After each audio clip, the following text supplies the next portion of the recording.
Bueno, pues en primer lugar, daros la bienvenida a esta 25 edición de las Jornadas de Avance en Hepatología.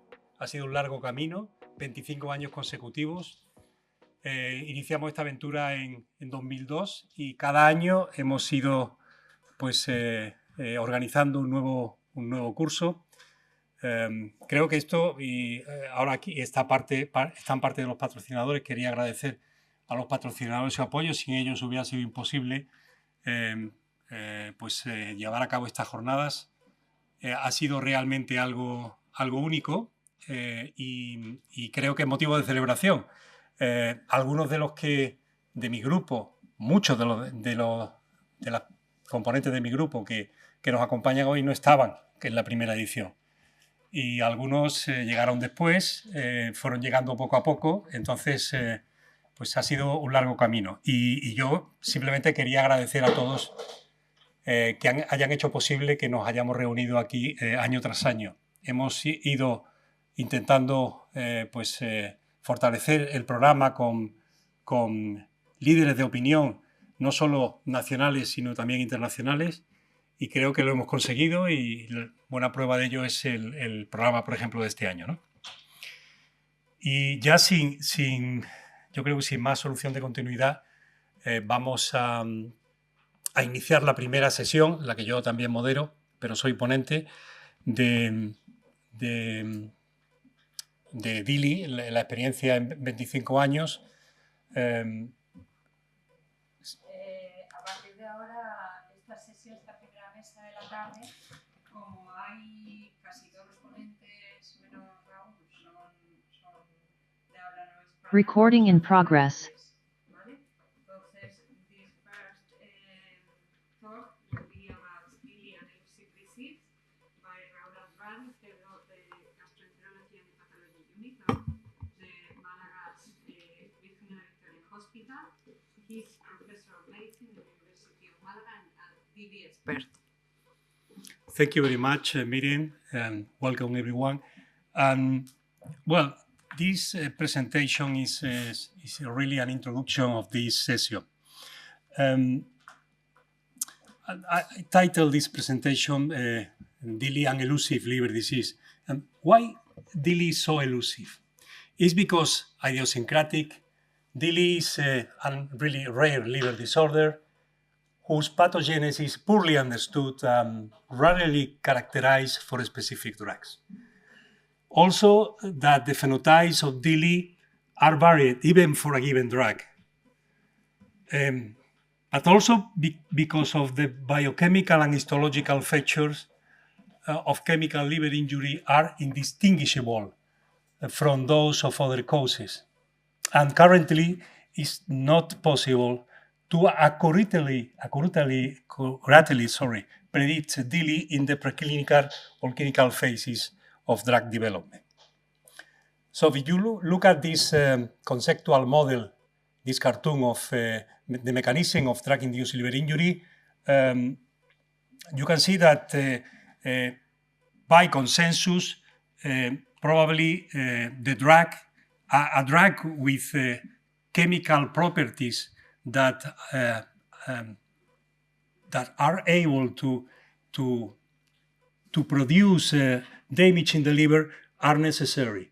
But this is not the only requirement.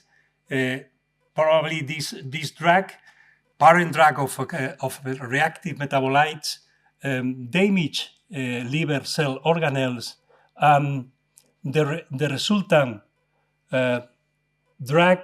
associated molecular patterns, but also probably with the participation in some cases of pathogen-associated molecular patterns, elicit an immune response. And we know right now that some genetic variants, in particular HLA alleles, are important to enhance susceptibility to DILI. Other reason for this disease to be so elusive is because the phenotypes are extremely varied, as commented before. the typical phenotype of presentation of DILI is acute hepatitis, resembling viral hepatitis, but many other phenotypes, including drug-induced autoimmune-like hepatitis or vascular syndrome, lead to different clinical manifestations, different biochemical abnormalities, and different clinical outcomes. And what is interesting is that different drugs can cause the same phenotype, but also a given drug, can induce different phenotypes. So another characteristic that makes DILI so elusive is the definition of case definition, DILI case definition. And this is why if you look, for example, do you think about anemia or hypoxemia, which are clear cutoff points to define the disorder and to express this cutoff point with symptoms and severe clinical consequences? In DILI, we need, by consensus, to decide that a given threshold of elevation of ALT, ALP, or the combination of ALT plus total bilirubin define the case. So this is something more, more uncertain than the definition of other disorders. And probably the last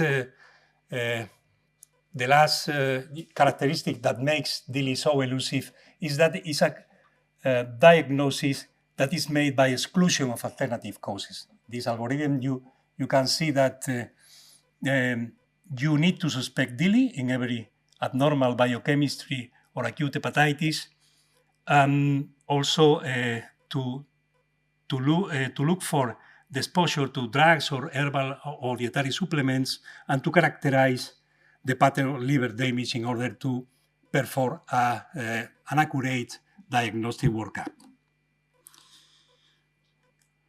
So this has been a long way during these last 25 years. And I always say that it's been really an amazing experience of science and friendship. So DILI is so elusive. However, friendship make that we are still crazy for DILI after all these 25 years.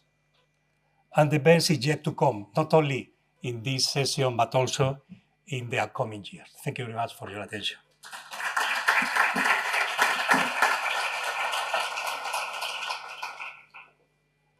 Thank you, Raúl.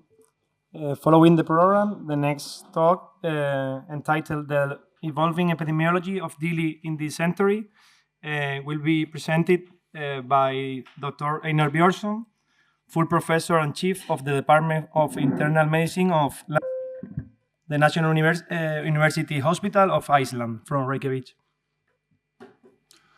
Thank you very much for the introduction, and I would like to thank my friends Raúl and Maribel, who I'm proud to call my friends, for this kind invitation, and all the collaboration in previous years, at least over the last 20 years. We met first in Gothenburg in 2006.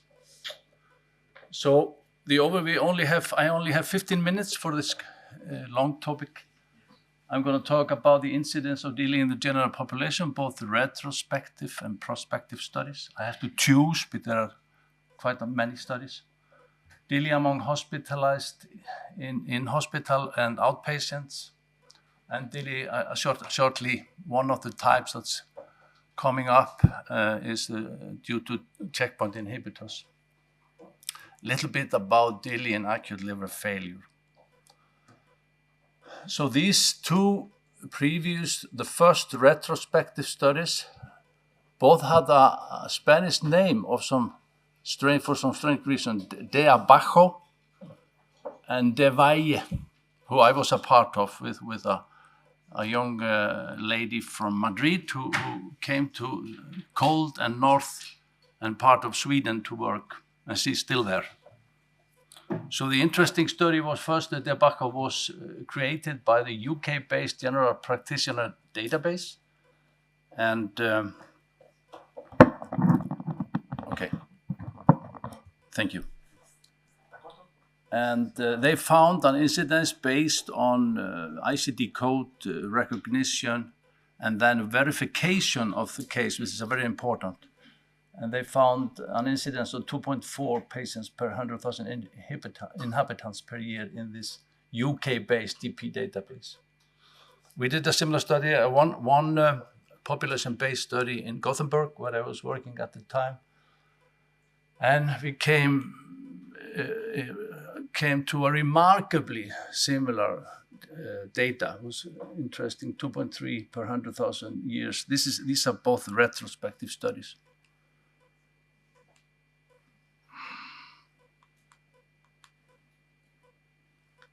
This doesn't work.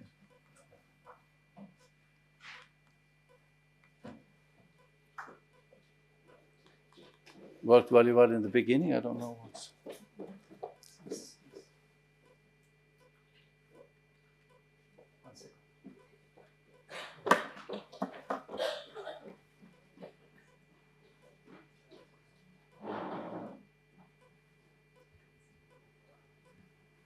Are you gonna? Yes, fine. Thank you very much. So the UK-based study by Tobacco et al., they tried to find out the proportion of patients developing DILI out of all patients treated with hepatotoxic drugs. This had not been done previously. And they came up with the highest crude incident rates, about 1 per 1,000 users in a few drugs. Chlorpromazine, which was very well known as a classic hepatotoxic drug. Azathioprine was one in 1,000 approximately, and sulfasalazine. And it was less risky with the old anti-epileptic drugs. So limitation of these retrospective studies were, of course, exclusion of the over-counter drugs were not included, and not herbal and dietary supplements. Also, there is a lack of exclusion in many of the retrospective studies. An otherwise good case lacked diagnosis exclusion. So this was obviously a limitation. So the first prospective study was from the north of France in a city Nevers, with an 80,000 inhabitants.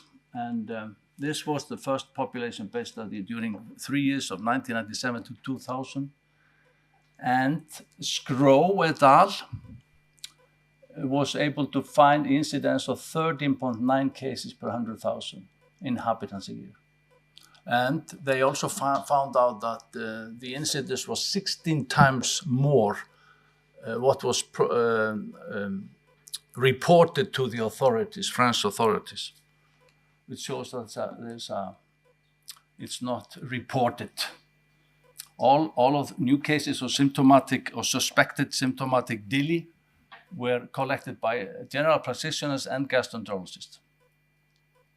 They were able to find 34 cases, and this corresponded to 13.9 cases per 100,000 inhabitants a year, mostly anti-infective, psychotropic, and non-steroidal anti-inflammatory drugs.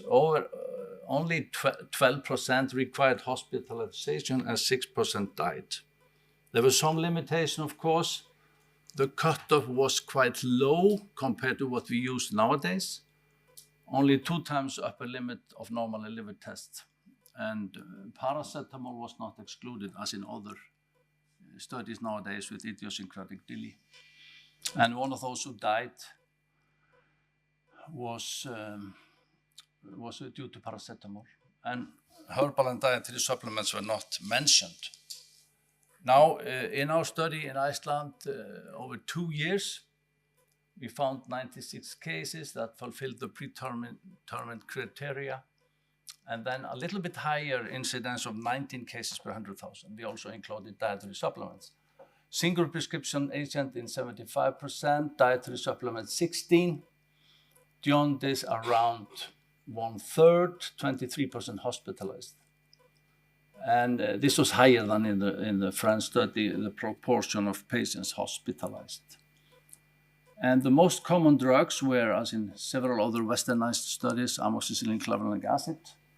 And in this study, diclofenac, azathioprine, infliximab, and nitrofurantoin. Population, only 18% of the patients developed DILI in hospital, and they were less symptomatic, most likely due to more routine testing or liver tests in hospital. Approximately 30%, 27% developed jaundice, which was remarkably similar to the study in France, which was also population-based, and that they had a 29% had jaundice.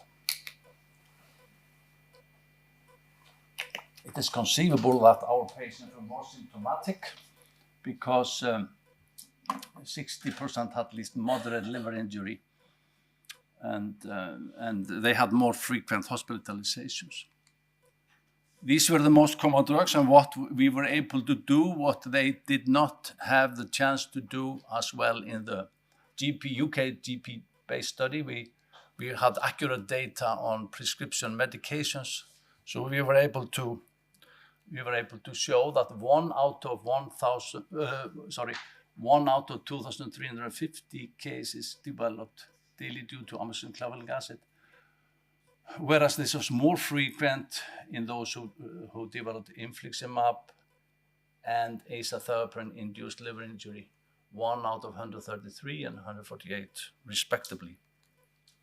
And so for some reason we were able to, since in Google Scholar, this paper has been quoted more than 1,100 times. And those of you here in the room that have cited the paper, thank you very much. So another study came from Korea that was population-based as well, and they had these cutoffs a little bit lower than in the previous, higher than in the French, lower than similar to our study. They extrapolated incidence of hospitalization at the University Hospital in Korea was 12 per 100,000 a year. However, the causes were dominated by herbal medication and dietary supplements.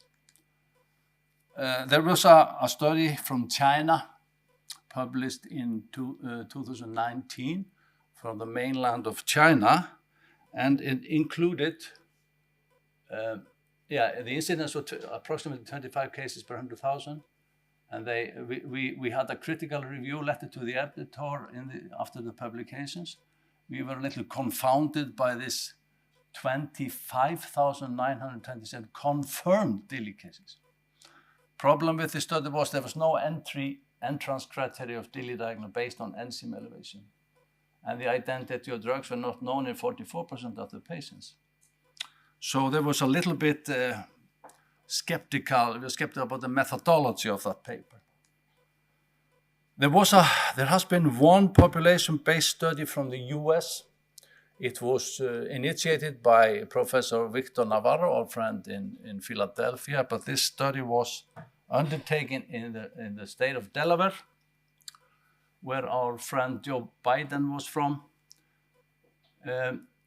This state has a population of about 930,000 people, so they were able to calculate the incidence. And surprisingly, the annual incidence was quite low compared to other studies, 2.7, not far away from the retrospective studies. Interestingly, antibiotics were most common as in other studies or similar, but herbal and dietary supplements were 43%. Why was this low incidence? One reason is they have higher threshold than in the French and Icelandic studies. This was limited to gastroenterologists and hepatologists, no internal medicine and general practitioners. And the primary and the senior authors were not a part of the recruiting team. Here you can see the incidence across the studies. Here are the retrospective studies. Here are the prospective studies from Europe, France, and Iceland. from Asia, the highest numbers in the Chinese study. We also think that DILI is very important among hospitalized and inpatients. We found DILI in 8% of these patients. And finally, in a study conducted in England, the senior authorities here in the room, Guru Aithal, they found the highest risk of DILI reported as far around 9%. And we also know that DILI is the most frequent cause of acute liver failure, both in Sweden, reported Japan, USA. And the conclusions are the incidence of DILI has been found to be more common in prospective than retrospective studies. The incidence has been reported from 2 to 25 per 100,000. DILI is among the most common cause of liver among hospitalized patients, and the highest frequency of DILI among individual drugs or drug type has been patient treated with checkpoint inhibitors, all over 9%. And the final slide is a picture of my friends. This is a beautiful day in Malaga, 12th of June, when I was finishing my sabbatical, and my dog, who passed away the 28th of March, is with my friends. Thank you.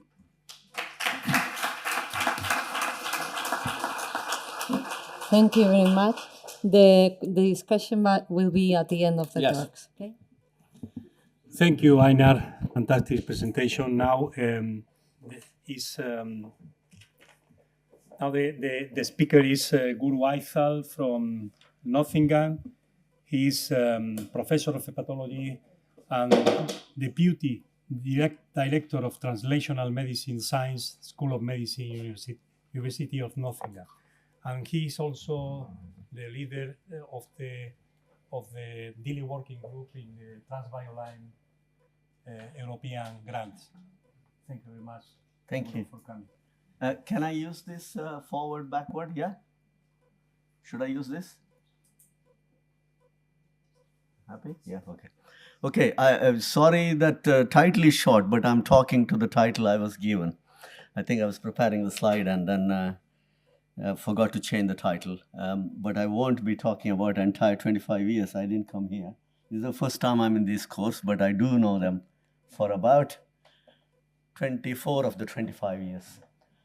Just about the concept. What is a biomarker? Biomarker is objective characteristic which represents biology, pathology, or effect of an intervention. So it can be actually a clinical feature. It doesn't have to be always measurable in the laboratory. Second is why biomarkers are important. This is from one of the leaders of regulatory approval for biomarkers who had written the value of incremental benefit provided by the true results of a biomarker should exceed to the cost which is given by the false biomarker, or a societal cost as well is included. So keep that in mind when I talk about biomarker. I just had to put this up because recently in one of the meetings, one of the very senior person asked me, what is a biomarker? And this is like a blind spot for scientists. And I'll show you two biomarkers. Both are published last month. So update is a proper update, okay? Last month, 2 papers are published. I won't be talking about anything else. This is a patient some of you might recognize who was from Nottingham, 34-year-old man, metastatic melanoma, 4A. He was smoking about 70 cigarettes per day. He had 1 cycle of ipilimumab and nivolumab treatment. This is a standard combination therapy. And he had at the background pregabalin and omeprazole, only 2 other drugs. He had 718 as an ALT elevation. You can see upper limit of normal for men is 45. So he's getting close to this 20 times upper limit of normal. His background ALT was normal. And he had all the tests written on the right side, and including, remember, Raúl showed you the guideline, what it says you should do for a patient. And this is a burden on patient care. We do so many tests to really exclude drug-induced liver injury. So if you have got a diagnostic test which tells you this is really this drug causing the drug-induced liver injury, it's an enormous help, because all these take also weeks to come back. And so you are really uncertain, in an uncertain case, whether it's drug-induced liver injury or not. And this is what happened to this patient. He happened to see a hepatologist, and we stopped his drug. He got better without steroids. That is a point which we'll not talk about today, but there's plenty of time to talk about it some other time. And we reintroduced nivolumab, and he completed his treatment. So this is historical. So one of the part of this slide was my first presentation on genetic polymorphism in the era of genetic candidate gene studies, 1998, EASL. The core of this slide was in that my slide, but those days you had a PowerPoint slide, wasn't there, you had to really prepare a slide, so I couldn't get that slide, so I put it in there. And when I finished my talk, this was an abstract presentation, 10 minutes, there were people queuing up to ask me questions, not out of curiosity, just to disagree with me, right?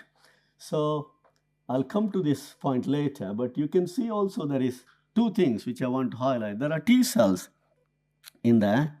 In my slide, this was more than 25 years ago. And there was also HLA molecule in there. And that is what I was told just a moment ago. A lot of people had a joke in my expense when the genetic was not coming up in DILI studies. So those were there at the time. This is hypothesis-driven study.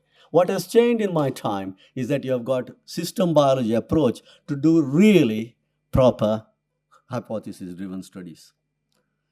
And this is how the hypothesis has grown. I have added some elements, but the core elements remains the same. In 25 years, we have found out some of the explanations, some of which Paola will later on talk about, all the genetic susceptibility, but the core element of what my hypothesis was just there. So we need to fill up the gaps. Coming to the study, this is a biomarker of T cell and its characteristics to identify chili over other conditions which are competing diagnosis. This is our standard study design. Most of people who are involved will know, but for those who are not involved, just tell you that patient comes in, he meets a ALT bilirubin criteria for a threshold of acute liver injury, which you already seen, gets into the study, irrespective of whether you are sure it's drug-induced liver injury or not, because that is when you need to make a clinical decision, but you don't have all the tests. Some of them will have some tests, some of them will have no tests, but nobody will have all the tests. And then you enroll, and then you go through the diagnostic process, and then you will go through the causality assessment process, and then you ask experts, some of you are here, and decide, is it drug-induced liver injury? Is it an alternative etiology guaranteed, and you agree with that? If you're not sure, you exclude those patients. So this is the best way of designing a study which will help clinical practice. So you need to almost like clinical design is underrated. People really like to be under the microscope. Anybody you see wants to be a clinician scientist always wears a white coat and will have a pipette in front of them. But important thing about the study design, since the technology has taken over most of the discovery, is the study design. And this is nutshell of the findings. So we used CyTOF for the first part, which is a system biology approach. You can stain the cell with 32 or 34 different stains, both intracellular and extracellular sites of this cell to identify it most accurately. And then we also did a single cell sequencing to identify the cell through its transcriptomic properties. Both of them come up with the same answer. It's a cell which is CD38 positive, HLA-DR positive, CCR3 positive. So you see the cluster on the middle slide, and then I put in the graph afterwards, which says actually, and in follow-up. Follow-up means that many of them had steroids. Makes not one iota of difference when you do it. It still tells you. And the control groups, part of the study design. So you had healthy controls, you have had patients with cancer before they got any medicine, patients with cancer after they got checkpoint inhibitors, multiple courses, those who had drug-induced liver injury due to other etiology, and those who had autoimmune hepatitis, which was approved by the adjudicators, that is autoimmune hepatitis. So this cell, now you can identify in spectral flow, that is what we used in the latter half of our study, and now we can do just flow cytometry. I think most hospitals with a lab will have a flow cytometry. All you need to do is to get it and then you will find it. And the right-hand side, you have got what are called exhaustion markers. So the cell I identified, CD38 positive, tells you that it might, it's not very absolutely established fact, that it might bind to CD31, which is on the endothelial cells, sinusoidal endothelial cells. HLA-DR positive says it's an activated cell. And 3 plus, CCR3 plus tells you that it has got an ability to get past the sinusoids into the liver. And these are markers which are all identifying exhausted, memory, effector T cells, right? Exhaustion markers are all elevated, but only marker on the right bottom half of this, I don't want to risk this moving forward. You can see the one in the lower quadrant right side is the only biomarker, PD1 in the plasma, identifies that it might be chili. So if you are looking for wet biomarker in the lab, protein biomarker, then this might be. It's a soluble receptor shed by the cell and it's circulating. There is some studies we did also with Pfizer. It's also published, the second citation there, which suggests that it might be a preemptive marker for it, but we haven't established it. And the right side is mainly tissue. So you multiply stain to confirm this cell is in the liver. This patient, most of our histology was patients who were already exposed to steroids. Despite that, you can identify these cells. But you can see yesterday the seminar, there was a question of CD8 positive cells are there in DILI. Yeah, it is in DILI. We can't really say whether it will be substantially higher in this or not, because we have specifically looked for these cells. But proportions of these cells in DILI may be very different to AIH, definitely different, but we haven't really established. But the point is, like, it's a circulating cells which are giving you the diagnosis. And that's all I was going to tell about the diagnostic biomarker. Now the next one, where the hypothesis comes from. This is another study we published in 2009 in Nature Medicine. It happened because one of the drug called falsipigliflozin, which was a new generation anti-diabetic drug, was stopped its development because it caused drug-induced liver injury. And they did GWAS, they didn't find anything. So they asked us to get the study of GWAS we had done and try and develop a polygenic score. So polygenic score was developed in not the drug which you are really trying to look for, okay? So polygenic score is using the effect size of the particular genetic polymorphism and the statistical significance of it, and have it a mixture, not this genome-wide significance, corrects for all the multiple corrections, which means that it gives you only true positive at the expense of getting a lot of false negatives. Got it? So this uses game theory and some other theories to correct for it so that you get gist of what effect, what genes might have. So there are about 20 to 40,000 genetic polymorphisms taken into account in this score. And this is about 12 drugs, nothing to do with the drug which was stopped, nothing to do with the drug we used, but 12 different drugs which have got DILI signal tested in vitro by donors' liver cells, primary hepatocyte culture, or pluripotent stem cell generated cell culture, right? 2 cells, which tells you that it reflects polygenic architecture of a human being, and the score is developed in our cohort. And as you can see, in the x-axis there is a score, y-axis there is a viability, and viability goes down as the polygenic risk scores.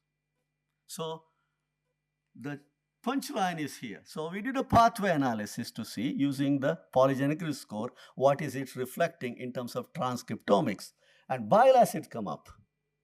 So everybody, I think people who have attended enough GWAS meetings say, well, oh, we haven't found out upstream markers. We don't have any enough proper pharmacogenetic genes. Bile acid influence is nothing to do with HLA.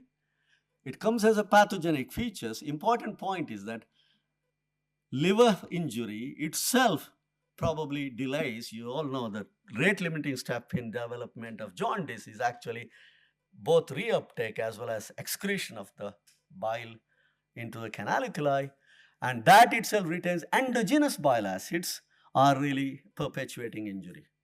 That is a hypothesis. So we looked at bile acids in the transbioline grant. And this is just to remind again the study design, but about progression. So 271 patients with DILI were enrolled. 30 progress. Progression is not just rising of ALT or anything. It's progression from just liver enzyme alone to jaundice, or jaundice to acute liver failure, or acute liver failure to death or transplantation.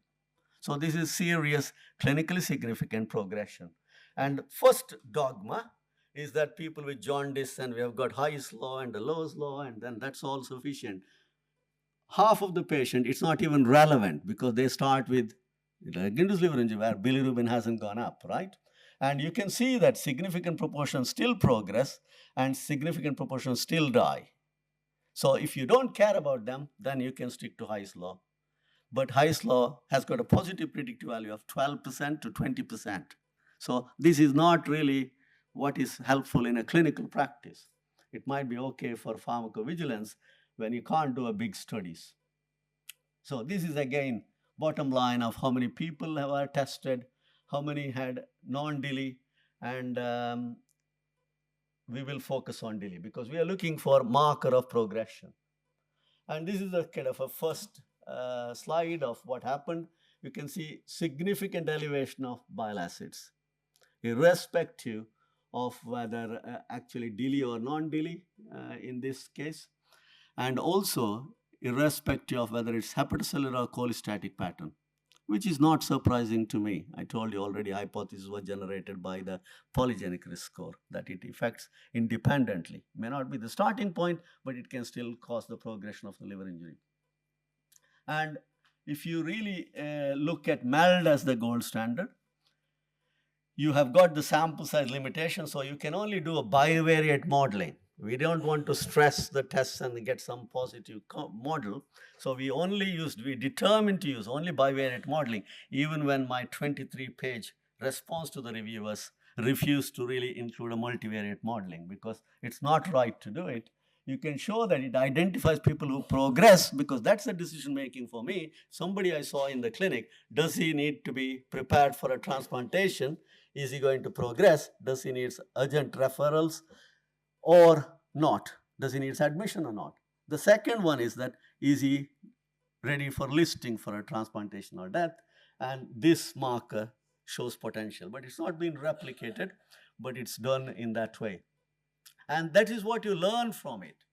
This is really a putative hypothesis now we generated. How does bile acid impact on drug-induced liver injury? Not that this is always a result of bile salt transporter inhibitor.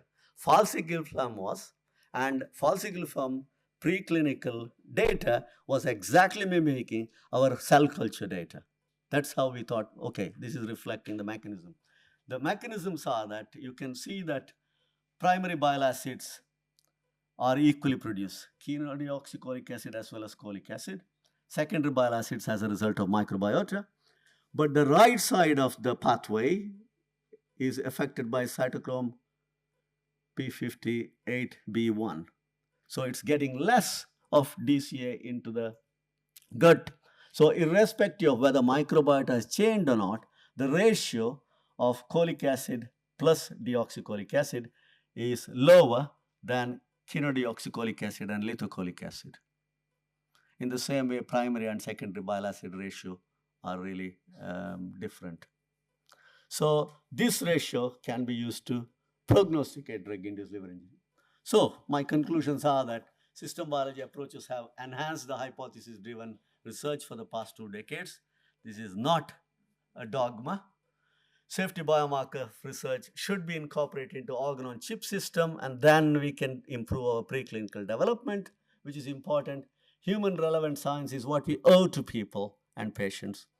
And just like people were reflecting, DILI research has brought joy of working with collaborators and learning from people queuing up to criticize me. Thank you very much.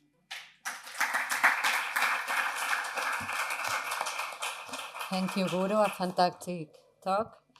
The next speaker is Paola Nicoletti, professor in clinical pharmacologist in the Department of Genetics and Genomics Sciences in the Mount Sinai School of Medicine. She's going to give the talk virtually and is going to be in live for the discussion. Good morning. I would like to thank the organizer for inviting me. It is a pleasure to present to this audience. In my talk, I will discuss recent progresses in understanding genetic susceptibility to DILI,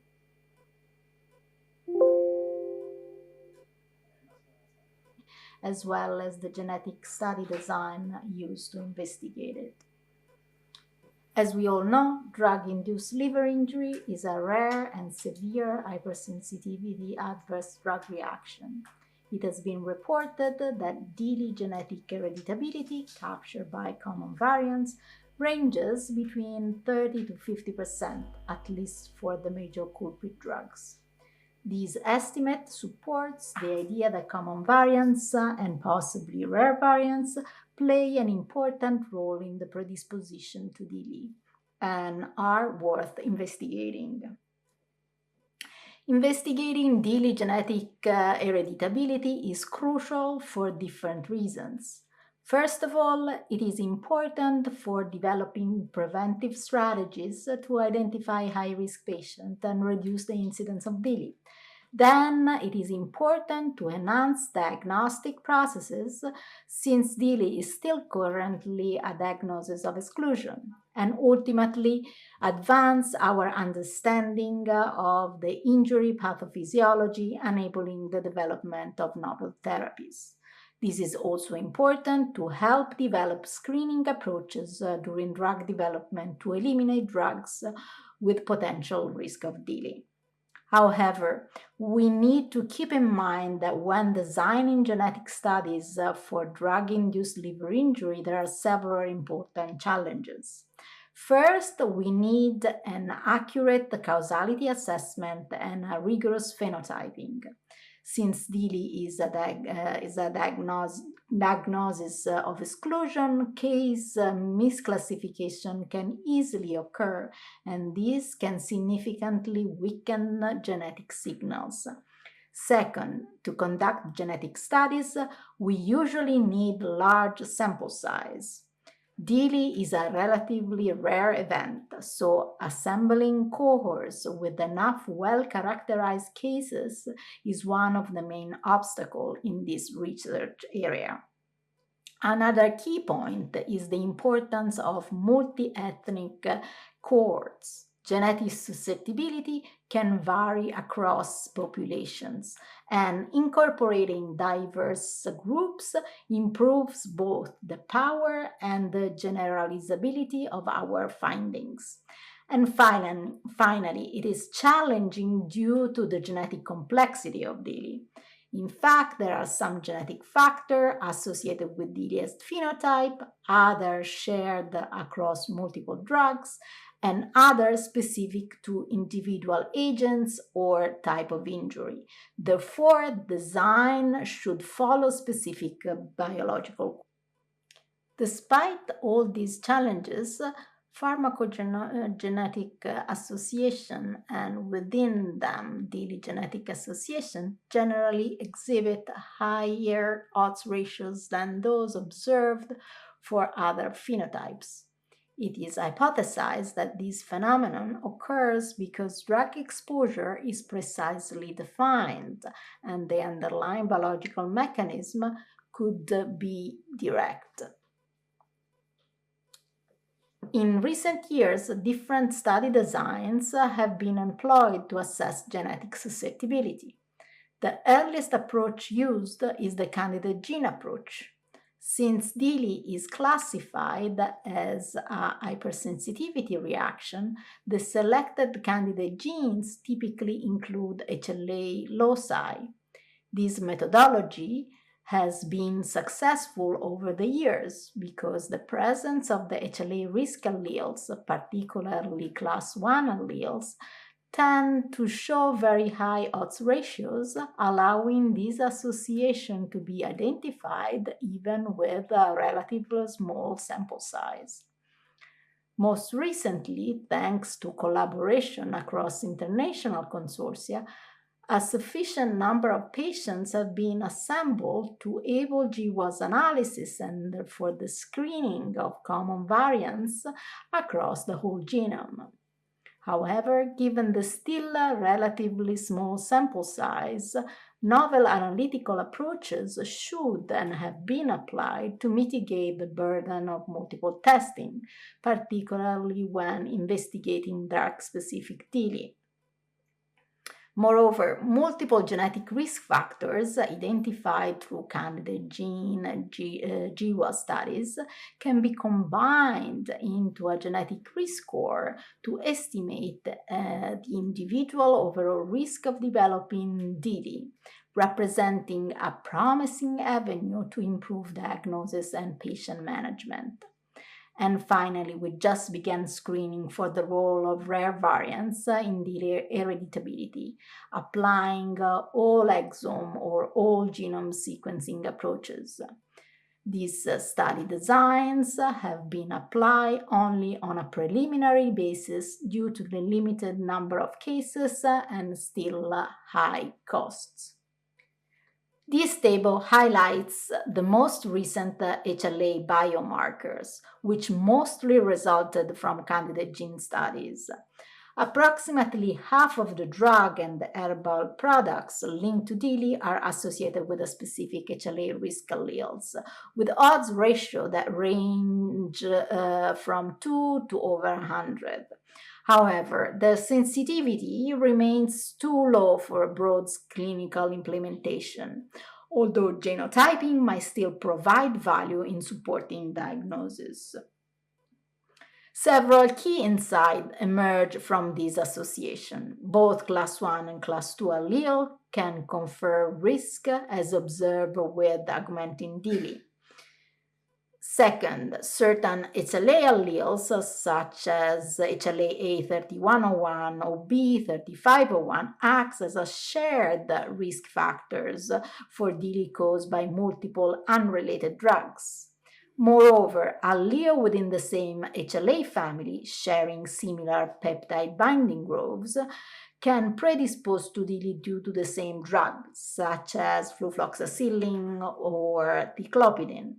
And finally, some alleles, such as A3101, can confer consistent risk across drug-induced hypersensitivity reactions, highlighting both share and context-specific immune mechanisms in DILI susceptibility.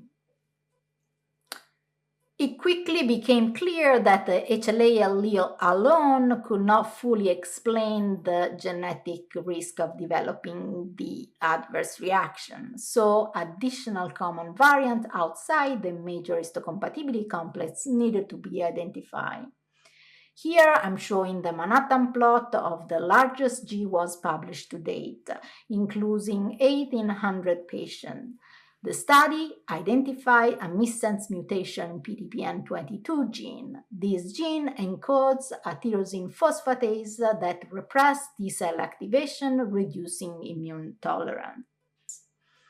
However, due to limited number of cases, a standard GWAS analysis was not powerful enough to detect novel association for DILI induced by amoxicillin clavulanic acid or augmentin, a commonly prescribed antibiotics and the leading cause of DILI. Therefore, a different analytical approach was applied, focusing on the presence or absence of functional polymorphisms that regulate the gene expression. This type of approach is called a transcription-wide association study. It is particularly advantageous because it evaluates gene rather than SNPs, and therefore the statistical significance is much less penalized by the burden of multiple comparisons. In this study, ERAP2, a gene coding for an aminopeptidase involving antigen presentation, was significantly associated with the ACDLI, with lower expression in cases than in control. If we superimpose the 5 known genetic risk factors for amoxicillin DILI, which have been discovered and validated over time, meaning ERAP2, PTPN22, and HLA alleles, we can recapitulate the pathogenesis leading to the injury. With this idea, the effect of each marker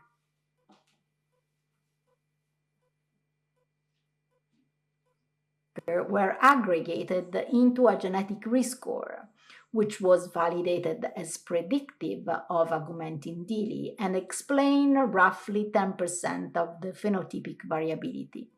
Most importantly, in this scenario, the individual genetic risk score can be translated into the relative risk of developing DILI when treated with augmentin. This score might be applied in clinical practice to more accurately assess drug phenotype causality, particularly in older patients on polytherapy who are unable to discontinue concomitant medication that are not causative of the reaction.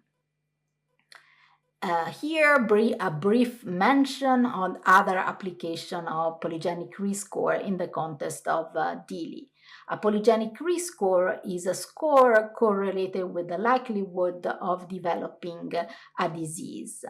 Polygenic risk score estimation could be important for identifying additional clinical risk factors that share pleiotropic risk variant with the DILI. Here is a recent analysis we perform comparing the distribution of PRSs of many diseases between DILI cases and match controls. And we found that DILI cases have an increased genetic risk of developing several other autoimmune diseases, as well as being associated with higher GGT level and eosinophil count. This information could help diagnose and manage DILI patients. Lastly, given the still limited sample size, we just applied whole genome and whole exome sequencing approaches to investigate the genetic susceptibility to DILI.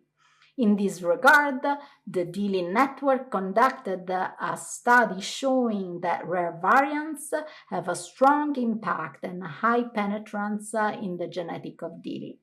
In particular, we analyzed the largest cohort to date of anabolic steroid-induced DILI and found that 9% of cases carry rare damaging variant in ABCB11 compared with 1% in control. ABCB11 or BSEPT is a bile salt export pump whose damaging variants are associated with pediatric cholestatic syndromes. This finding confirms the hypothesis that rare variants might account for genetic susceptibility, particularly within a highly polymorphic ADME gene or other functional genes, as in this case, whose genetic association was never detected using other approaches.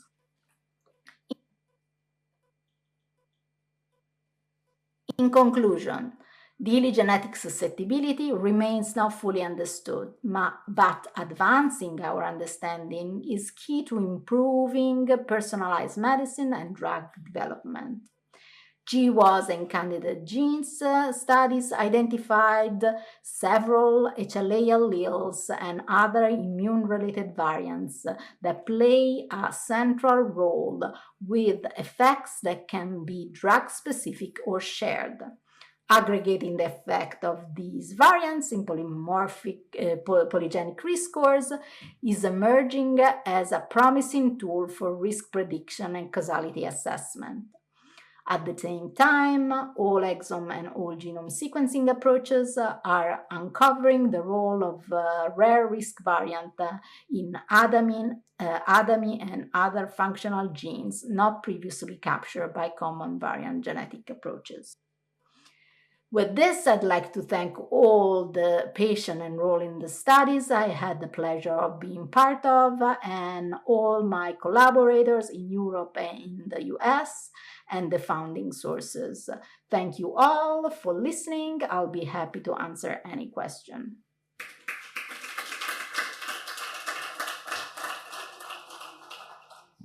Thank you, Paola. The discussion will be at the end. Now, the next talk is also a virtual presentation and will be given by Dr. Naga Chalasani, professor of gastroenterology and hepatology at Indiana University School of Medicine and member of the Drug-Induced Liver Injury Network of the USA.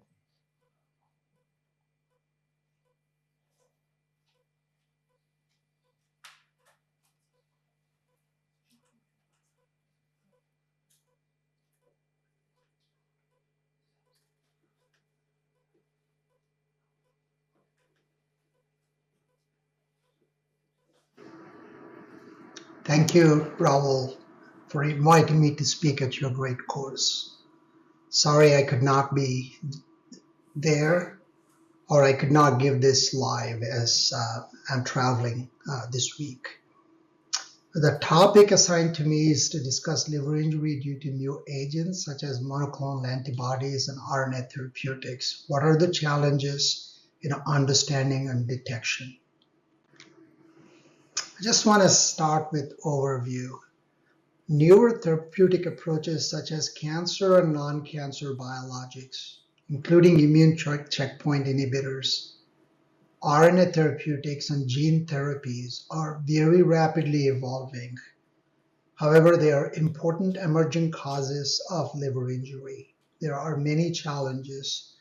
First of all, there are just a lot of them, and they're growing every year. They're continuously evolving targets, complex delivery systems, and disease states for which these are administered. The patient population is sick. They have multiple comorbidities, and they take a lot of medications. Treatment effect can last months or sometimes forever, making the challenge and the traditional way we adjudicate quite difficult. Finally, the disease presentation is quite heterogeneous. It can be classic liver injury, AIH-like pseudocirrhosis, so on and so forth. Also, it can happen after a single dose or very delayed presentation many months after a therapy has been administered. This is the outline. I will discuss biologics, both non-cancer as well as cancer, RNA therapeutics, and finally a couple slides on gene therapy. What are biologics? This is a excerpt I took from Fernando's great paper published in 2022. Biologics mean agents that target biological pathways that are thought to be critical for a particular disease. They're usually obtained either from or produced by a living organism. Biologics are typically administered subcutaneously, IM, or intravenous. In general, though, when we say biologics, we are talking about monoclonal antibodies. Technically, insulin or vaccines are also considered biologic by broader definition, but for this purpose, these are monoclonal antibodies. By the FDA, there are a number of them. As many as 180 have been approved. 70 are approximately for cancer, and for non-cancer indications, maybe up to 110. However, there is some cross usage. This is the framework I want to walk you through. These are biologics for non-cancer indications.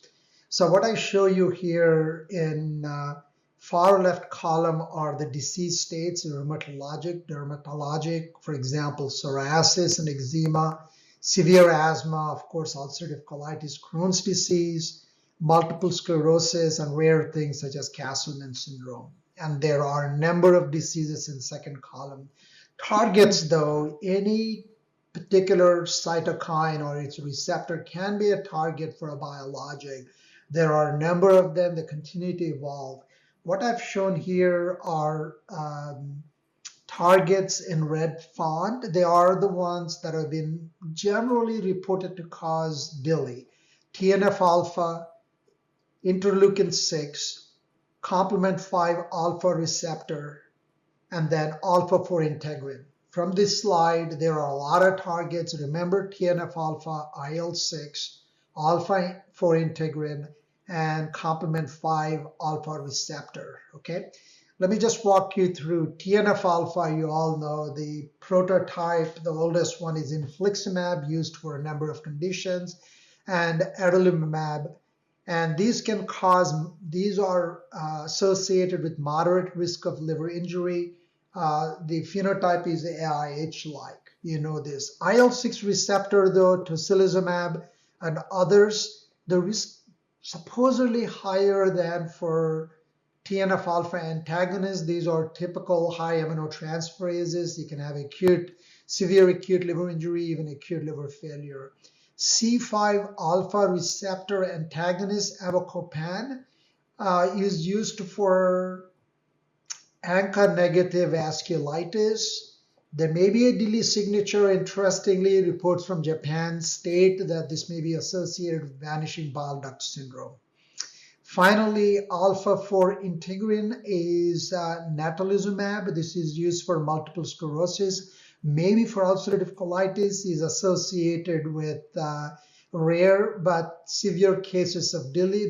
There are reports after a single first dose severe liver injury as well. Also, you must keep in mind CD20 antagonists such as rituximab may be associated with hepatitis B reactivation. A stoplight for non-cancer biologic risk of DILI. Red is higher risk. These are IL-6 inhibitors or natalizumab, which is alpha-4 integrin. The DILI is typical, whereas yellow is anti-TNF, for example, infliximab, immune phenotype, whereas the safer ones are other biologics, for example, IL-17, IL-22, IL-4, and so on and so forth. Just a quick rehash of phenotypic heterogeneity, classic presentation, and AIH-like, vanishing bile duct syndrome, and reactivation of hepatitis B, for example, with CD20 receptor antagonists such as Rituxan. What are the challenges in their detection and adjudication?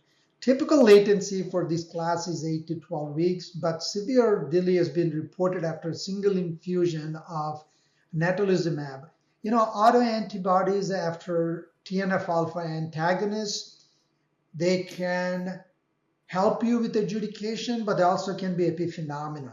Recently, we experienced a case a month after a single dose of long-acting TNF-alpha antagonist.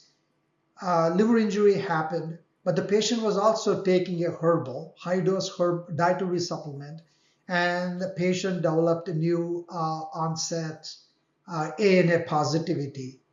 Is it HDS DILI, where ANA is just an epiphenomena, or is this AIH-like liver injury from TNF-alpha antagonist where ANA is associated with liver injury? These are some of the dilemmas.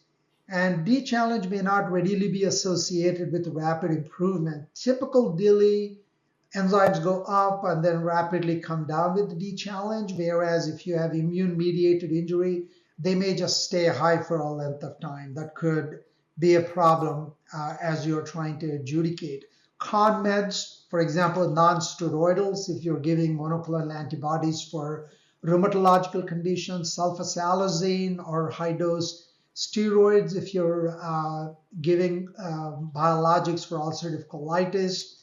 And interestingly, the avacopan, as I said, can be associated, was being reported to be associated with vanishing bile duct syndrome. There was high usage of trimethoprim and sulfamethoxazole. Just walking you through now to cancer biologics.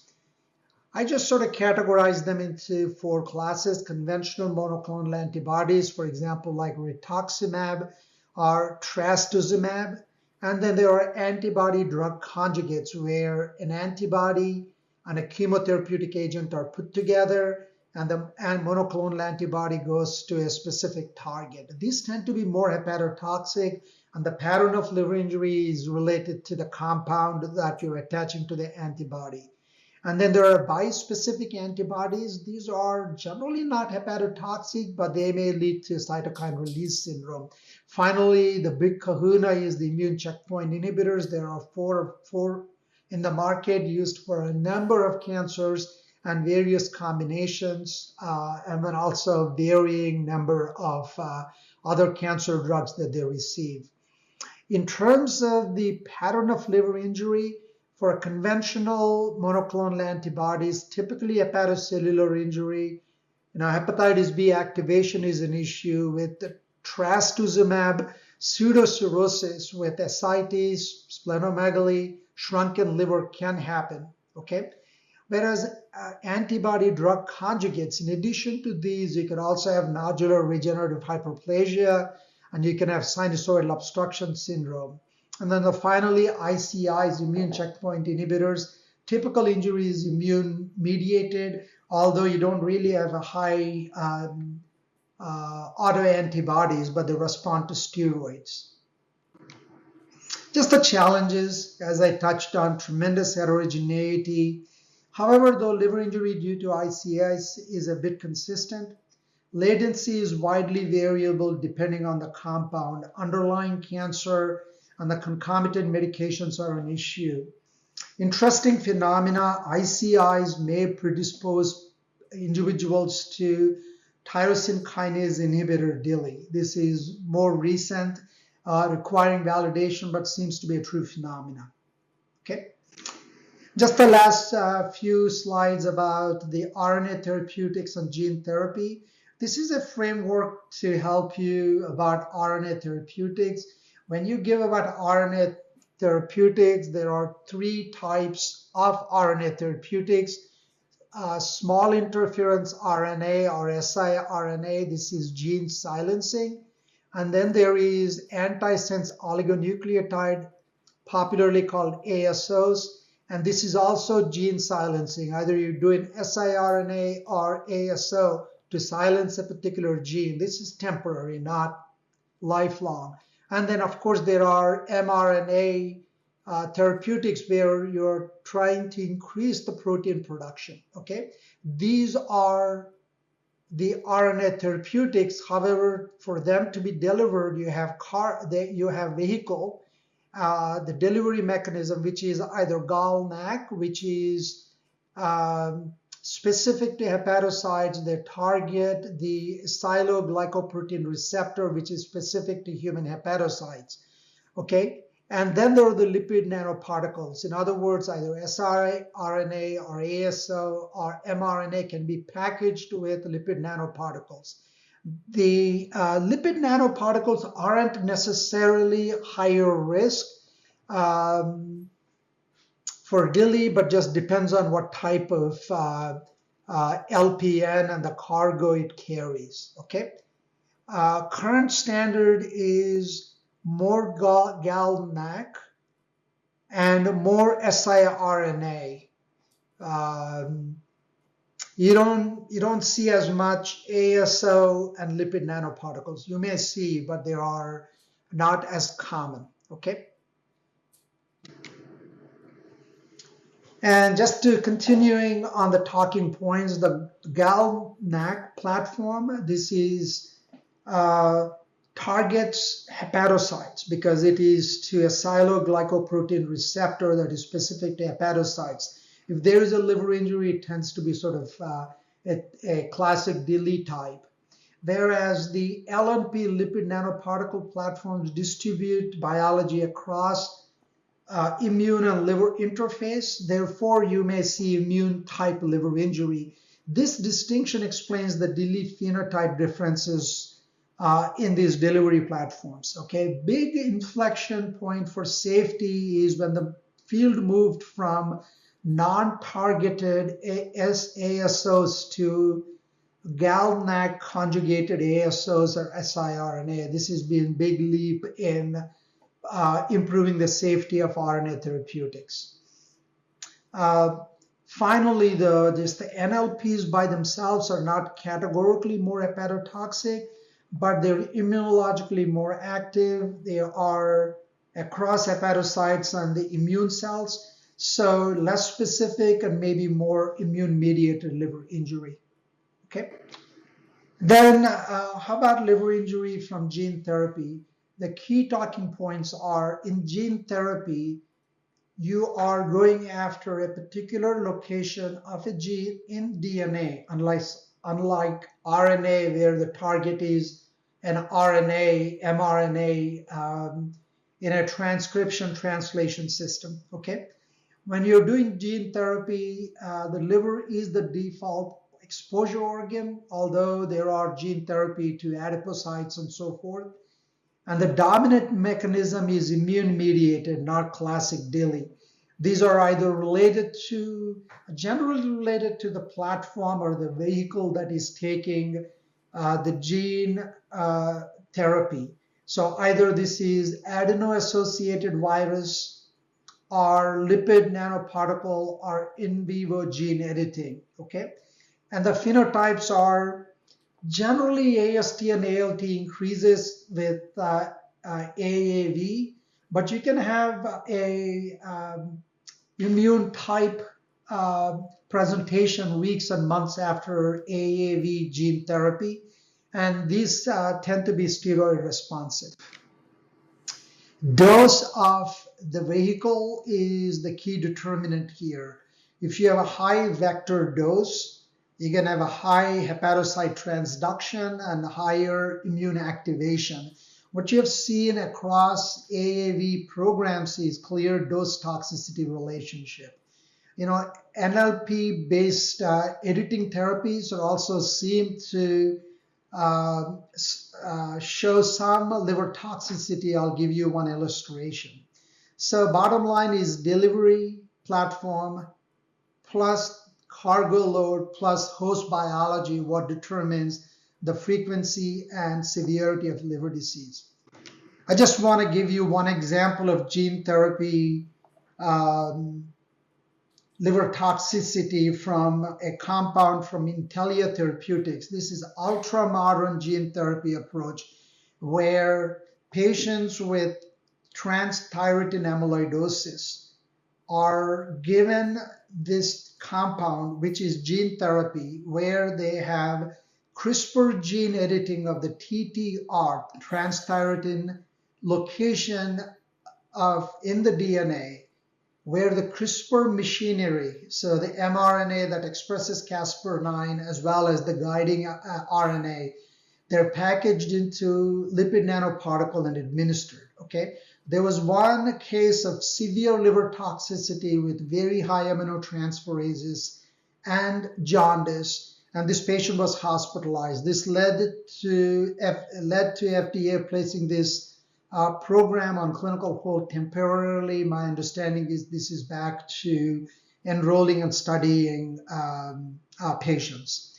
So the TTR as a target has been previously successfully employed by siRNA and ASO approaches. So therefore, it is not the target itself. So current thinking is the vehicle LNP. However, LNP is be used for other approaches without liver toxicity. However, the LNP used for this particular program seems to be tweaked. It's a proprietary approach where ionized lipid formulation to target ApoE and LDL receptor to be more specific uptake. That may be what happened. Nonetheless, this is in vivo gene editing with LNP packaging that led to a severe case of DILI. Just to tell you how the amount of complexity that we are dealing with here. Just to wrap up my talk once again, to summarize, the numerous therapeutic approaches are growing quite rapidly. And however, though, these are important causes of liver injury. There are many challenges. There are just a lot of them. They're growing every year. They're continuously evolving targets, complex delivery systems, and disease states make it very difficult for us to get a handle on. Patients are sick. There are a number of medications, and the latency can be very long. So is the D challenge. Sometimes the treatment effect may last weeks and months or even indefinite. Finally, heterogeneity of presentation, classic liver injury, AIH-like. We talked about pseudocirrhosis, NRH. This makes the whole space quite complicated. So I would say the newer agents are rapidly evolving, and it is something we need to continue to educate ourselves on the lookout for new variants that pop up. Okay, with that, I'm going to conclude my talk, and I appreciate your attention. Thank you. Thank you very much. I think Dr. Chalasani is not online right now, so because he was traveling, as he said. And now the last speaker for the last talk, which is titled The Benefits to Regulatory Authorities of DILI Research Initiatives Carried Out in the 21st Century. It's going to be given by Dr. Paul Hayashi. Paul Hayashi was formerly professor of medicine and division gastroenterology and hepatology at the University of North Carolina in Chapel Hill, and right now is associate director of DILI within the division of hepatology and nutrition of the FDA in Silver Spring. Thank you very much, Paul, for being part of this session. Thank you, Raúl. Can I get a sound check? Can you all hear me? Yes. Okay, great. And am I sharing my screen? Would you like me to do that, or I sent you the slides? Whichever one you want me to do. Yes, share the screen, no? Okay, share your screen, yes. Okay. Okay, just give me a second.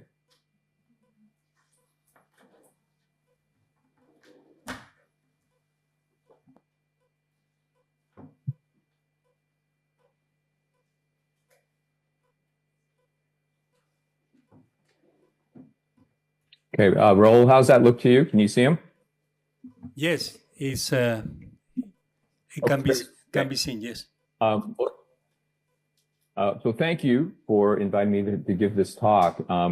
It's quite a pleasure and an honor, actually. This is my disclaimer.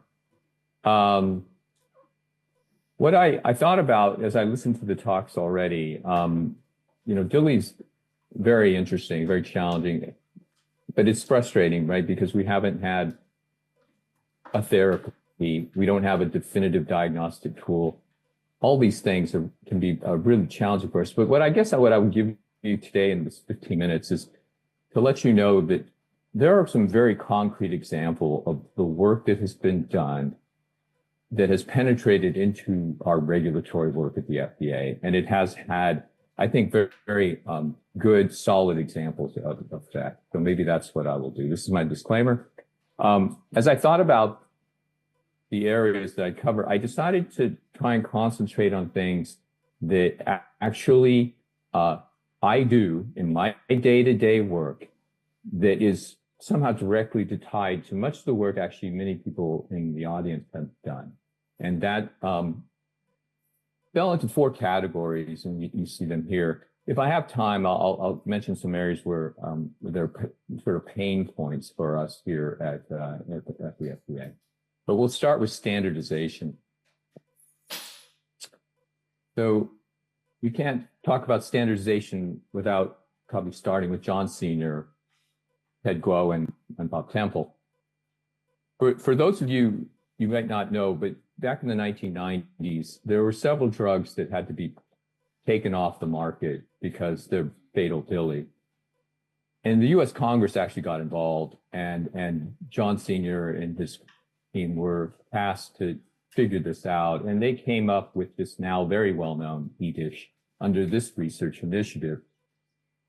It plots peak bilirubin to peak ALT, as everyone knows, in a clinical trial, and then categorizes them by these 4 quadrants. The other important thing, though, that they discovered was that it really only took 2 or 3 Hy's Law cases to really create a concern for how the drug would do out on the market. So what that did is it made the case adjudication of these cases and cases in temples extremely high value and important.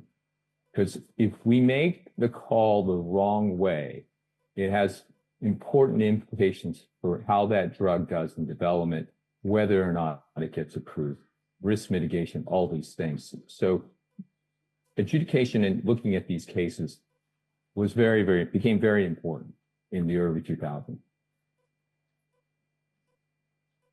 So one of the fundamental questions is, how do we define that DILI? In this paper, I reference this paper all the time when I'm talking to industry, when I'm talking to other people at the FDA. There is a lot in this paper, but I will highlight just 2 things. The 5-fold elevation ALT, it gave a clear cut point of saying, these are the cases we're going to concentrate on. And in fact, in my team, I now have a nickname for it's called Temples 5. And it's all the cases over 5x. I often ask, okay, it's in Temples, is it in Temples 5 though? Because those are the cases that I'm going to maybe focus my attention on, at least initially. I will go lower, but generally speaking, it's 5 and open. So again, a direct impact. The other one is the DILI Severity Index. It may not have dawned on you, but the drug companies often will use the CTCAE scoring. That's their fundamental go-to risk assessment or severity index. And as you know, if you know that scoring system, it is fundamentally not fit for purpose for DILI. Why? Because for many reasons, but mainly they look at the two enzymes and bilirubin separately. And for a hepatologist, that makes no sense. And as you can see here, every category has both in them. They are linked, and that's how we decide how badly the liver is damaged. So both of these things were really quite important to us. And like I said, I reference them and I ask for them to be used, particularly the one on the right, in protocols when I'm interacting with industry. Again, getting to standardization, this has become pretty much the industry standard. When companies come in with protocols, they will have their adjudicators use this scale, as we do at the FDA. Very important, so that when we're talking to each other about risk, about cases, we have a sense, at least a sense of what probably means to them and what probably means to us in the FDA. So again, fundamental things that you may not have dawned on you, but this, and if the company is not using these, I'm going to ask them to do this. Moving on to liver tox, I think everyone is well aware of liver tox. There was this Herculean effort, almost done all by Jay Hutaro. It is referenced routinely now by drug companies in their applications. It is referenced by me. It gives a good starting point. Or oftentimes the companies won't even have a hepatologist in their general safety advisors initially. So they will go to liver tox, which is great because it's a good source. It's a common source. You can see the uptick is really quite remarkable. This is month by month. So they are now up at 1.3 million individual users per month as of December 2025. I looked this up. That puts it puts it in the top 12% of all websites, entertainment, news, everything. So it's a testament to how successful this was, but also a testament to how important Liver Talks is to everyone, industry, the public goes to this, everyone. And moving on to registries. Here I just list 6. As you know, there are many now. Of course, you know the one in the upper left, one of I think maybe the oldest of its kind, but these are all extremely helpful and important to the FDA. How is that so? I am often asked to look at cases where I have to decide, is it the study drug or is it that statin the patient was taking? Is it the study drug or is it that antibiotic he's taking? So I go in the literature and I look for a description of that other drug. And often I'm looking for them to come from registries like this because I know the cases are fairly well vetted. So that is a fundamental thing that has had huge impact on what we do. The other example is it gives the FDA a sense of trend out there in the market. And this is 3 studies looking at documenting the rise of HDS DILI. Why is this important? Well, now when we talk or I talk to a pharmaceutical company and they're asking me how to set up their protocol, I will routinely say, get control of your HDS use in your screening and inclusion-exclusion criteria. I've had many times where there's a DILI, a bad one, and then the patient happened to have been taking an HDS as well. It creates a lot of noise. It creates a lot of problems. And now we routinely ask that the companies control it and don't ignore the background use. And as you can see, I actually reference all 3 of these because they're from 3 different continents. And as you know, drug trials are done all over the world these days. So again, a very concrete example of how the research that's been done affects what we do here. This is another example, very specific example. This was done by work, and again, at the Spanish DILI Registry, where they put forth this idea of the NR value, which basically is a way to define hepatocellular injury for Hyde's Law case. The FDA had been using an absolute cap of an outcross, can't go over twice normal. And the Spanish group said that this is not as good as the R value. I think it was Raúl who actually asked me when I came to the FDA, he said, can you look for it in the FDA data? And at the time, I said, well, I haven't had any fatalities. It was hard to find them. So over the years, we've now accumulated more than I'd like to see. We've had several fatalities in clinical trials, and we did look at it, and we did confirm that the R value is better and R value is better. And now the FDA has moved toward redefining hepatocellular DILI and getting away from the absolute cap of outcross. Those were clinical registries, and of course I have to give a nod to, of course, the genetic registries, and this is a slide I stole from Ann Daly online, and she was giving a talk about this topic and listed these. There are many others, I'm sure, but these are incredibly important. If you've heard already about the genetic studies that are being done, and I just highlight the 2 that were very well known. This was the flucoxacillin paper, sort of one of the early landmark HLA papers, and then lumericoxib.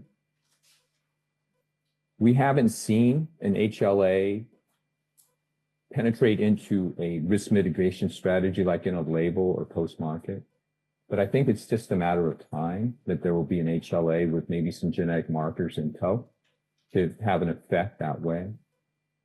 I can tell you that when companies ask me, well, how can we look at this drug-induced liver injury we're seeing in phase 1 and phase 2? I ask, Well, do you have samples? You might want to go look for an HLA.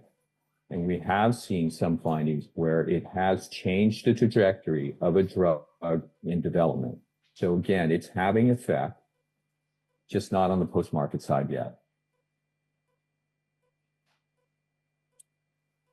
So non-clinical data. I show this example because it's fairly simple, and I think it is a indicate how powerful non-clinical data can have in drug development. This was Minjin Chen's work at the FDA, the NCTR.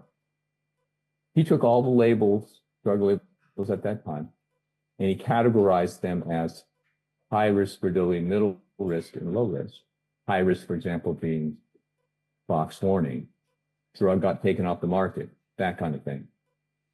And then he ran multivariate logistic regression modeling looking at various factors, and only 3 actually stayed in the model as significant: lipophilicity, higher daily dose, and reactive metabolite formation. So this was based on post-market labeling. So what we decided to do is, well, we've been using the DILI risk score in pre-market development, and we decided to look at whether it was associated with risk mitigation action. For example, positive cessation of drug development due to DILI, clinical hold for DILI concerns, or a box warning when the drug finally got approved. I was a little skeptical that it wouldn't be that much associated, but it was really quite remarkable. It's small sample size, 21 applications in which we did this. Sensitivity and specificity, negative pathology predictive values were remarkably good.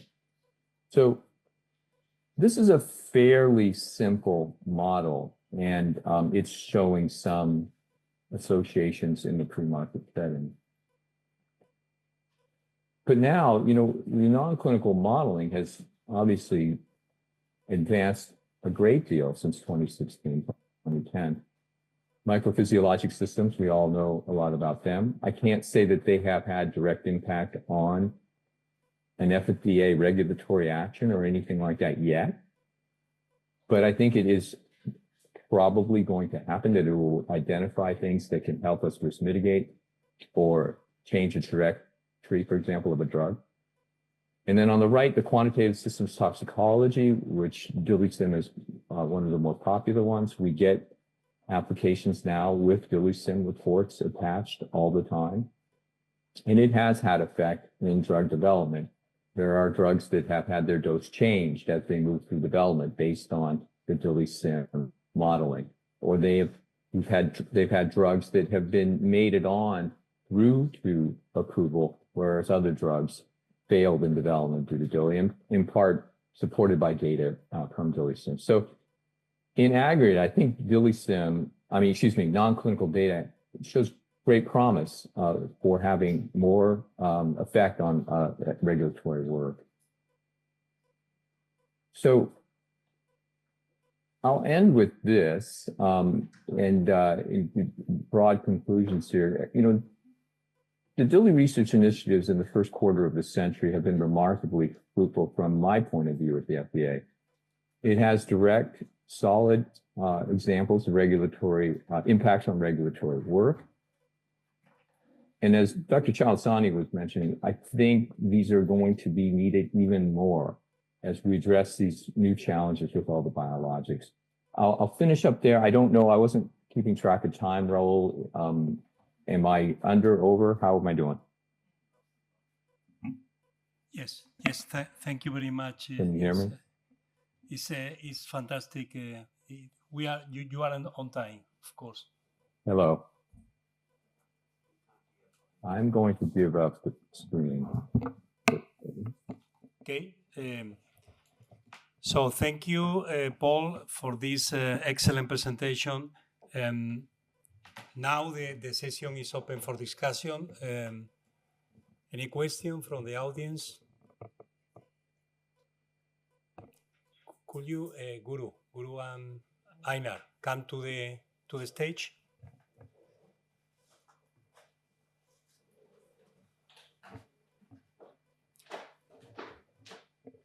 Paul, Thank you very much. I would like to.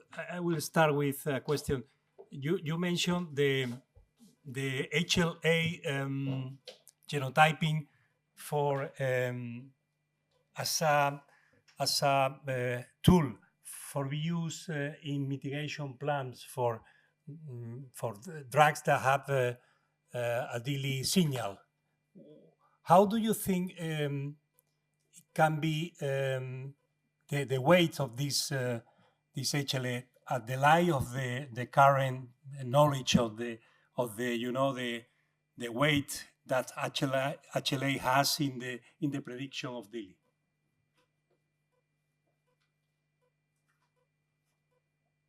I think I heard you, Raúl. You're asking about how the HLA data might have a direct effect on Yes. FDA, Yes. registered. Okay. So first of all, in the pre-market setting, I can't get into the specifics, but we have seen HLA findings that sort of reopen or potentially reopen the door for saying the company thinks that they have a signal saying that if we upfront exclude patients with this HLA marker, maybe we can proceed, even though there was a strong DILI signal. And similarly, on the post-market side, this would be akin to what's done for hypersensitivity reactions with abacavir, which, it's pretty routine that you have to do the HLA check. Whether, we don't have a marker that's strong yet, but I feel like with all the what Paola was saying and all the other data, I think my feeling is that eventually we're going to get one and it'll have that impact. Thanks. Thank you. Any other questions?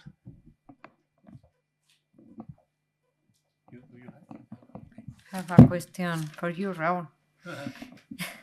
You and Maribel have been a key figure in organizing DILI registries across Europe and Latin America. How important is this international work for DILI knowledge? I think it's difficult to me to say something about that, no? Because we really believe in DILI registry as a important tool for DILI awareness and also to increase the number of bona fide cases to get good phenotypes, good samples, biological samples to carry out studies. So I think it's extremely important, but probably the conclusion about that probably should be given by other people that outside the registry can be more impartial in the conclusion, no? There are questions here.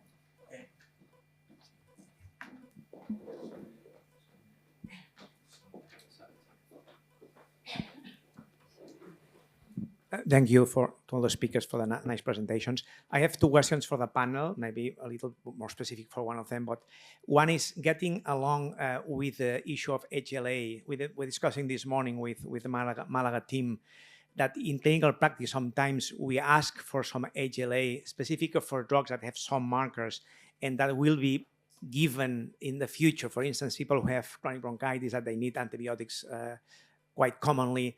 It's a very important decision, especially if you have doubts. And we sometimes ask for some specific HLAs and also HLA, the R34, to make sure there is not an autoimmune background there. What do you do in clinical practice?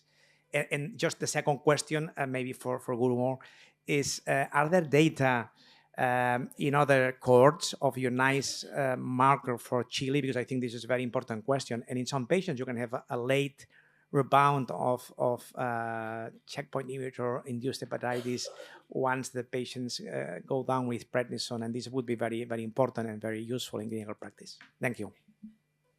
I think you can address the Yeah. So first of all, we wouldn't have been able to do any of this without international collaboration. Okay, IDEALIC study contributed by 21 countries, and that was the paper which Paul Skip showed, although it started in UK, but it spread around.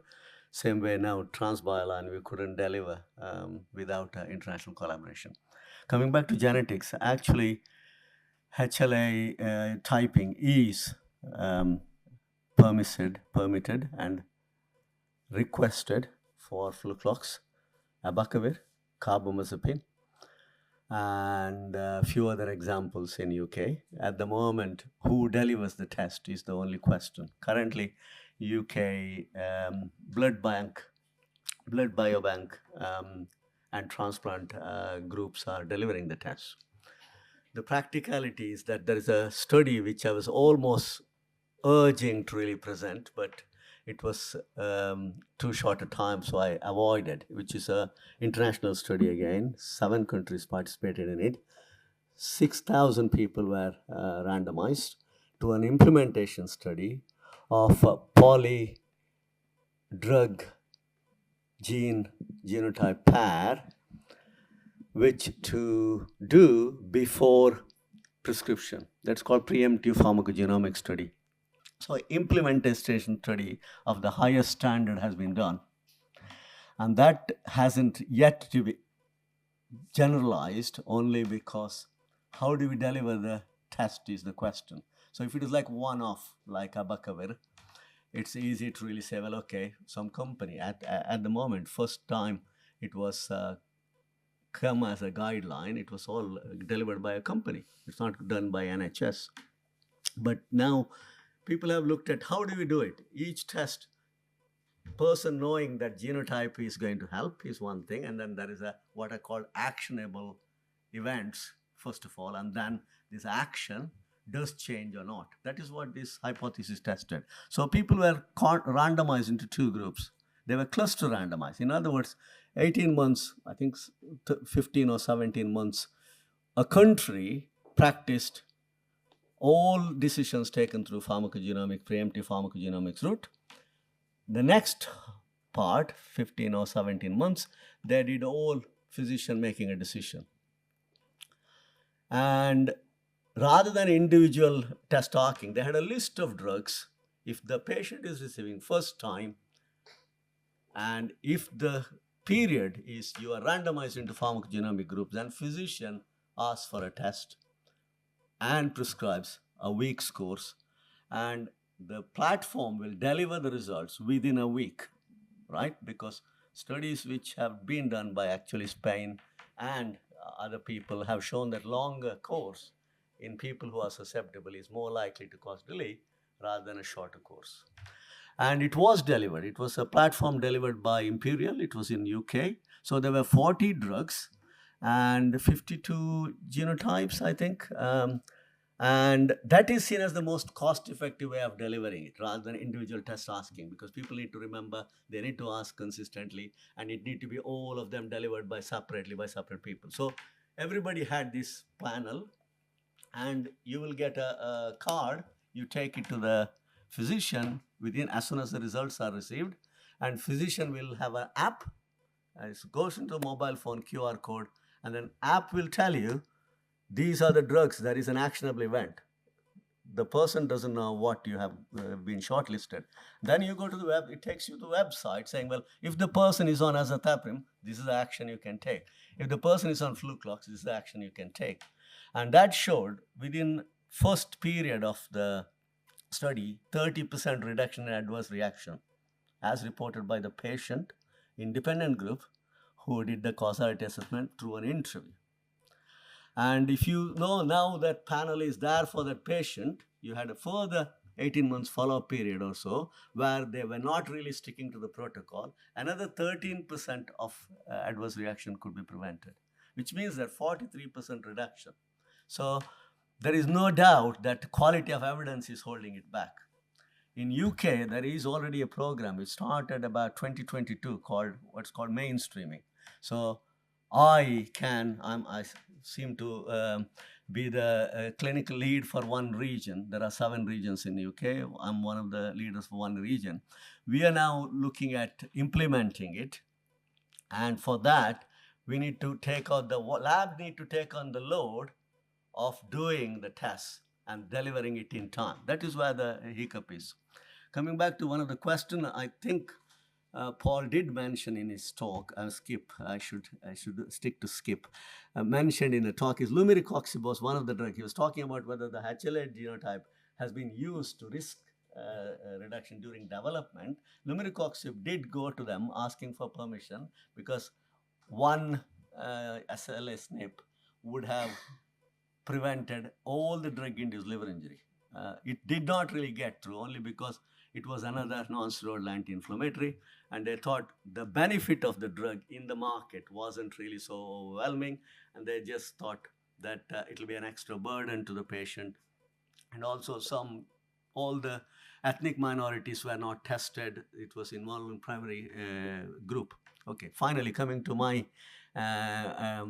one of the other centers have shown it, but they didn't do the phenotyping of the cell in the same way I used. I used the CyTOF.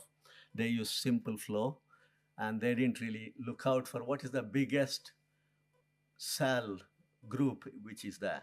So they found actually HLA-DR positive cells will be correlating with severity of the checkpoint inhibitors, but they didn't really confirm on that. Now we have confirmed. Actually, my paper has got that author because they sent us tissue samples which were taken, snap frozen, before steroids, and we have shown that it will be the same cells. So now is like doing it in a larger scale and say that it can change in a clinical practice. It just takes flow. It takes me a few hours to get the results. Thank you.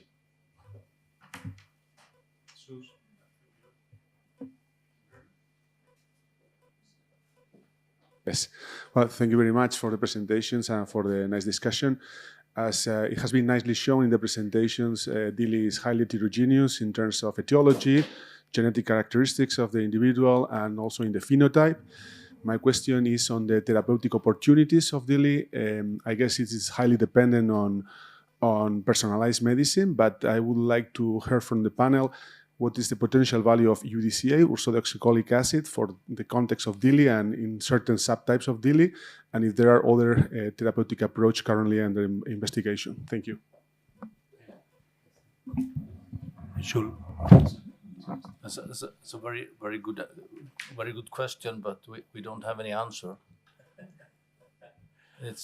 We don't have any good randomized control trials yet. This has been a dream of Maribel for many years, and probably what I understand is steroids have been tested, but UDCA is often used, but we don't know if it works, unfortunately. Maribel.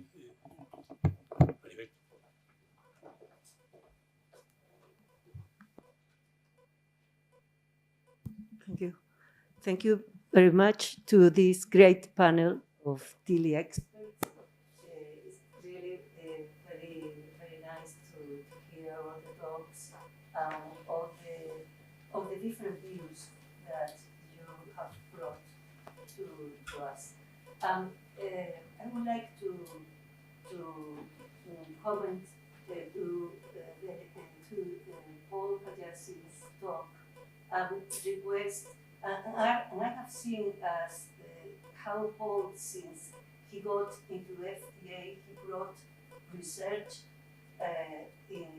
to DILI area, and he's being involved in different studies currently being done in order to improve the predictivity tools for DILI prediction or DILI recognition, particularly DILI prediction. And the question is, Paul, why don't you take into account the so many different large DILI cohorts that are already in place in order to ask these databases that also can test the differences in ethnicity across the world, different hypotheses, because I always say that we have a wealth of information in these databases, but we need to ask to interrogate this database. For example, we see the differences in fluctuations of LT, HT, when the peak of values of LT or HT appear, when the difference is also in the peak of total bilirubin, a difference. For example, a question that is not yet resolved, what do we do, what does it mean, mixed cases?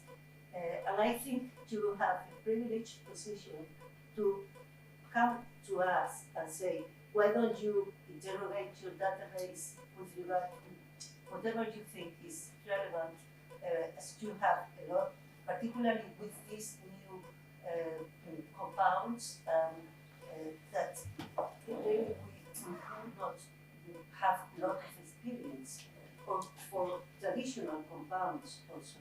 And I think that would be it's a desideratum, no? To work together, collaborating with these different registries in order to come up with important answers in DILI research. For advancing also, what do you think, Paul?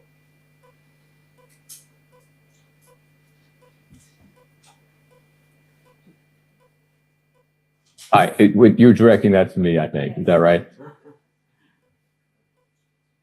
Okay. I didn't hear everything because the sound was a little bit out, but I think you're asking about leveraging all the FDA data that we have to make, we have huge databases. Is that your question about how we could leverage that data? Is that what your question of me? Well, it's, as you are advancing knowledge for DILI prediction, since you are at the FDA, we might have the opportunity to, with the different DILI registries that we have across the world, to analyze, to interrogate those databases. Sí. To interrogate these databases in order to answer questions that you may find when you are going through the evaluation of the different compounds in clinical trials or before during drug development.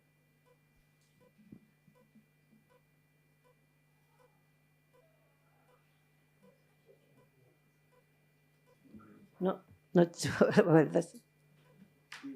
Paul, you didn't hear me. No, I can't hear you. I think your microphone probably is not working. It's better now?